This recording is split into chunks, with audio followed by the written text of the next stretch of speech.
Балыкты токко тарттырып кармасак адал боло береби же арам болуп калабы дейт.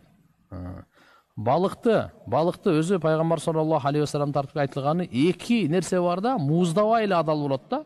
Бирөө балык, экинчиси чебиртке. Чебиртке дагы адал. Просто биз жебейбиз да. Болсо куруп жейт да, чебирткеничи. Бисмиллаху акбар деп муздабайсың, жөн эле куруп жеп саласың.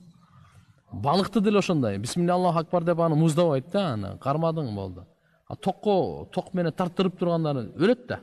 Токко тарттыргандачы. Анан алып алат да оңой эле жеп кетет. Болот бул дагы, сеп фейл болуп атат. Бир гана учурда балык болбойт, караңыз. Тофи деп коет.